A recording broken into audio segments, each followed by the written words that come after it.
Why don't you say her name right? Oh, hey, Internet. We're here from the NolaNerdPodcast. Oh, my God. Oh, that was great. Okay. I'm Matt. I'm Chris. And as you can see, this is high fashion week here at the Nola Nerd compound. Wrong way. Everything the light touches is yours. That's right. We are rocking the white undershirt today because it is a lazy Saturday. It is lazy Saturday for the next 40 minutes until I have to get ready for work. Whatever. So yeah, topic at hand. Legend of Korra, our review for part 2 of season 1. Yes. If you'll recall, our first review ended with the episode where Asami and Korra and the gang found out her father, Sato, had teamed up with Amon and the Equalizers. Yes. And that shit was bananas. And now they have a tech genius, the Tony Stark, or... With martial arts training. Yes, of the Avatar universe. No, we already have a Tony Stark of the Avatar universe. He's coming in later. That's true. We'll talk about him. So, basically, I'm assuming if you're watching this part 2, you know the gist of the first half, so we're not going to recap anything. Yeah, the link is there on the side. It's down. Or down. Down. Click it. Down. Click it. Anyway, let's, why don't you start us off? Season 1, part 2. Go. Season 1, part 2, the first half of Season 1 was definitely all a bunch of world building. You know, setting up Republic City, setting up the dynamic between the Benders and non-Benders and the Equalists. And building up the threat of Amon. Yeah. And Season 2 was the climax of that. There was not a lot of filler, I mean, in this season in general. No. The second half was definitely... balls to the wall. Yeah. Plot a lot of pushing. stuff happened really quickly. Another thing that was hinted at repeatedly in the first half of the season was the vision of Aang and the original gang older and something about what happened 40 years ago. Right. With a gangster called Yakone. Yeah.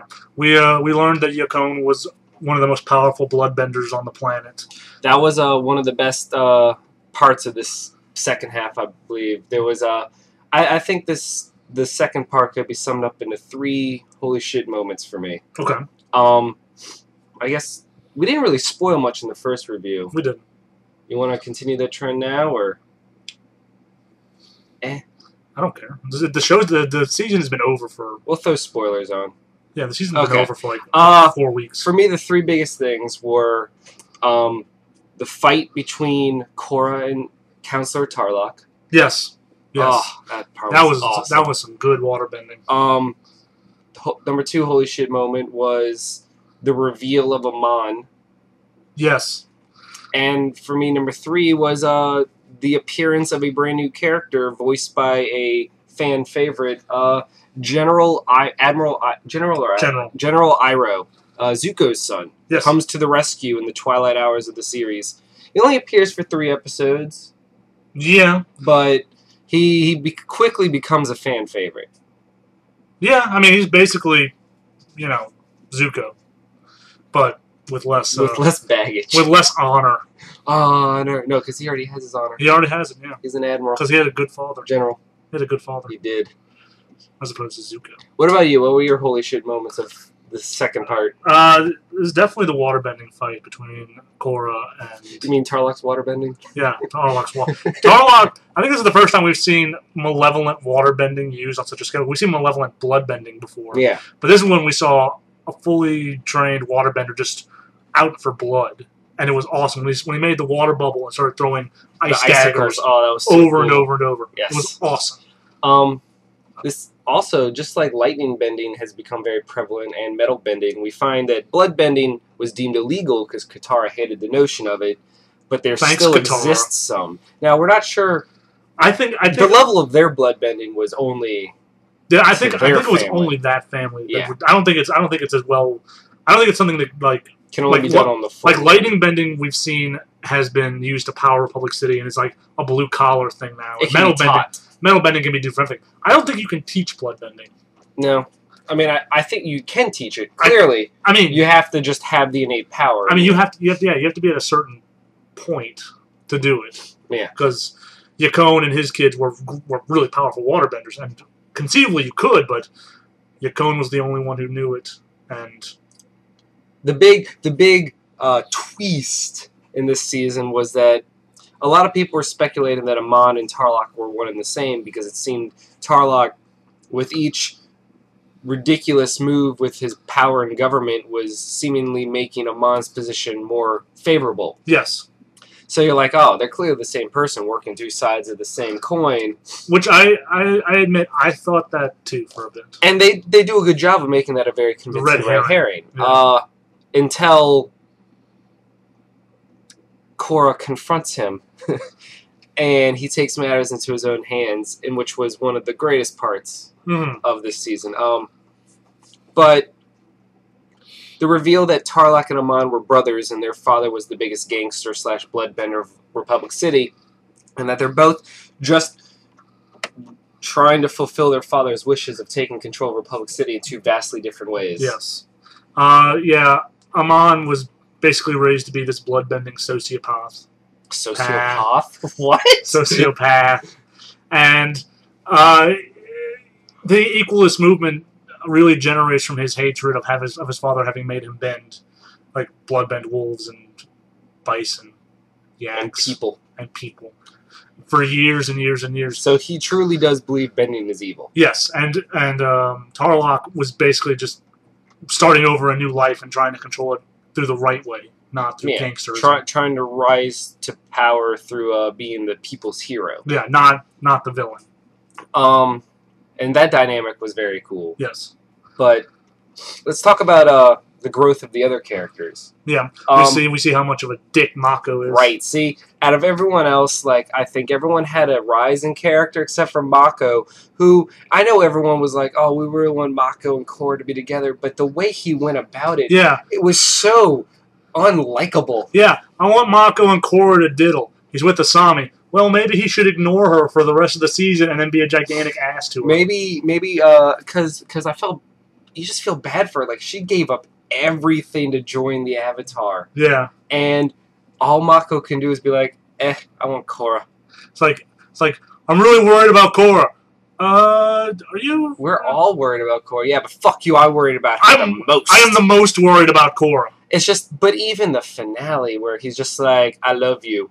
I love you too, Mako, and they kiss, and you're like, yeah, until you realize in the back of your head, he's still with Asami. They haven't technically broken up at any point. He even says, like, I'm sorry this got so weird, I really care about you. He's like, I care about you too, we'll talk about it later. Nope. Straight By talk about it later, it means after he diddles Korra. Oh, it's just, on the ice floe. I hate that. Yeah. Everyone else, Bolin had some funny moments. Bolin was Arsaka. Yeah. Asami was useful. Asami was a nice addition. She brought in some more. She was like the Suki of this group. She was the voice of reason. Yeah. The non-bender voice of reason. Yeah. But let's talk about the real breakout star, Beifong. Oh, it's not Pabu. Beifong. Yes. The airship killer. Oh, the Beifongs hate themselves some airships. They hate flying. The episode where she takes on a fleet of airships to protect the last airbenders was awesome. The fact that she was just ripping them to shreds with her bare hands. You know what wasn't awesome? Fart bending. I mean, I understand the need for comic relief, but does Tommy Pickles' airbender really have to be that ridiculous? Apparently he does, because they're ridiculous. The whole Air family is ridiculous. Love Tenzin, though. Tenzin's great. Pema's fine. Yeah. The oldest one is cool. I found the, oh no, we're having the baby in the middle of an invasion thing a little forced. Well, when else were they going to have the baby? Afterwards, when everything's okay? It could have been Joe and Bonnie. Had it for the next 4 seasons. It's called dramatic tension. You got to throw a baby in there. I know. I'm just saying. I know. And the baby's name is Rohan? Huh. Why not? It's a weird name. Everyone else has, like, vaguely Asian-y names. The Riders of. Yeah. Can that be his nickname? Yeah, I think that's... We also got more offensive airbending from Tenzin. Yes. And Korra. Yep. Well, yeah, because the big crux is Korra learned how to airbend.